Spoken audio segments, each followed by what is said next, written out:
Malcolm-Jamal Warner, widely known for starring in the hit TV sitcom The Cosby Show, has died. Police in Costa Rica tell ABC News Warner drowned near a beach along the country's east coast. He was just 54 years old. It started with whispers, rumors, too painful to be true, yet too persistent to ignore. Fans across the globe held their breath, hoping it was all a mistake.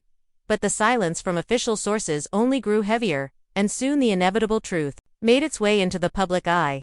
Malcolm-Jamal Warner, a figure so deeply woven into the fabric of television, art, and Black cultural history, had passed away.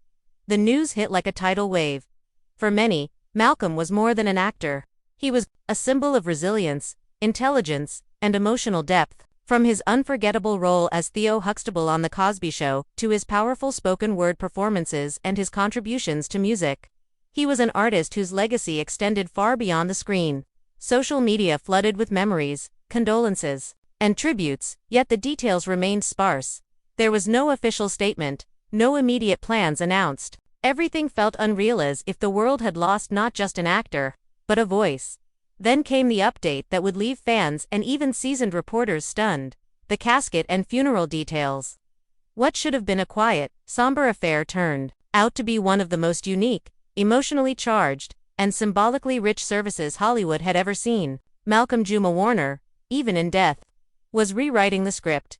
Before we go any further, if this is your first time here, please take a moment to subscribe to the channel. We bring you the stories behind the headlines, the truths hidden in silence, and the moments that matter.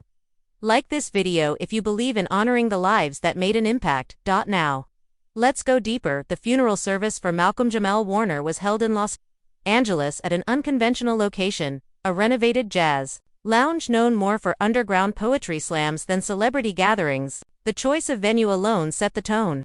This wasn't a funeral meant for the public or paparazzi. It was a farewell curated with intention, soul, and artistic expression. Guests arrived to find the entrance adorned with handwritten lyrics, poems, and quotes from Malcolm's unpublished journals. Soft jazz music played live from a trio tucked into the corner of the room, a nod to Malcolm's love of music and the arts. But it was the casket that drew gasps from those who stepped inside. Crafted by a Black artisan from Louisiana, the casket was unlike anything typically seen. Made of reclaimed African mahogany and lined with soft indigo cloth. The exterior was engraved with a single line of poetry that Malcolm had written himself: "Even silence has a rhythm, and I am part of its beat." The phrase encapsulated his ethos, his sensitivity, his awareness of life's subtleties. There were no gold handles, no polished gloss, no lavish ornamentation. The casket was simple, raw, and profoundly moving. It seemed to breathe with the very essence of Malcolm, real, unfiltered, soulful. The guest list was another point of awe. In a world where celebrity funerals often become media circuses, Malcolm's service was fiercely protected, deeply personal, and surprisingly intimate. Yet the names present read like a who's who of Black excellence. Felicia Rashad arrived quietly, holding hands with her daughter. Angela Bassett sat near the back, eyes closed in reflection. Dave Chappelle came in, through a side entrance, wearing all black and carrying a small leather-bound notebook. Common, Queen Latifah, Ava DuVernay, and even Stevie Wonder were in attendance. There were no cameras, no press releases. Each attendee was asked to leave their phone at the door and carry in instead a memory. The intention was clear: to honor, not the icon, but the man. The service began not with a sermon but with silence. A full 5 minutes of it, just stillness, breath, presence. Then, slowly, a video montage played across a vintage projector screen, showing Malcolm's life through his own lens. Not staged moments or award ceremonies, but clips of him playing bass guitar with his daughter in their living room. Footage of him laughing with friends, cooking, walking in the rain, writing late at night. Then came the readings. Rather than eulogies, the service featured curated excerpts from Malcolm's unpublished poems and journal entries, read by people who knew him best. One particularly moving passage was read by his daughter: "When I am no longer seen, do not search for me in the stars. Find me in the rhythm of your breath, in the quiet between your thoughts, in the place where music lives." Before it is born, people wept. Grown men who had known Malcolm for decades clutched each other's hands. His daughter, only a child, stood taller than anyone in the room, her voice steady, her love immense.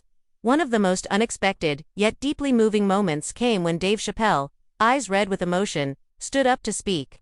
Malcolm wasn't just talented, he said. He was tuned into the world, into people, into energy.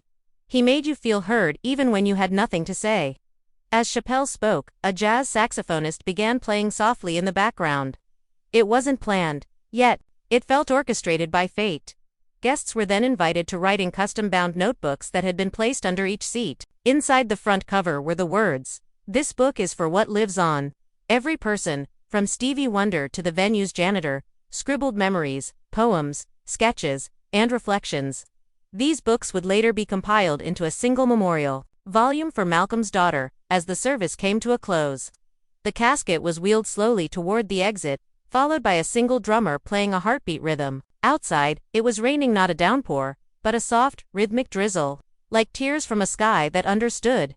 There were no speeches afterward, just hugs. Long, knowing hugs between people who had shared something too large for words. News of the service trickled out slowly. Fans were stunned by the details. Not just the presence of A-list stars, but the intimacy of it all. The authenticity. The intentional departure from Hollywood norms. Malcolm-Jamal Warner had always lived on his own terms, and he left the same way. Social media, once again, erupted, this time not with shock, but with awe. Fans praised the poetic beauty of the farewell. Writers were inspired.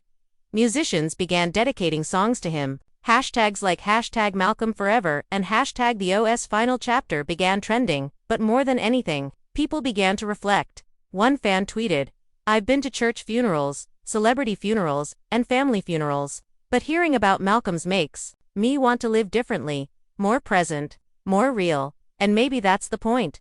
Malcolm-Jamal Warner didn't just leave behind a legacy of roles. He left a lesson in presence, in listening, in loving deeply and expressing truthfully. His funeral was not a goodbye. It was a masterclass in how to live well. So, as we close this story, we invite you to carry a piece of Malcolm with you, not in memorabilia or old episodes, but in how you treat people, how you tell your story, how you honor your rhythm. If this story moved you, share it. Comment below with your favorite Malcolm moment, your thoughts on the service, or how this touched your heart. Like the video, subscribe for more real stories, and keep creating your own rhythm, because even silence has a beat, and Malcolm is still playing.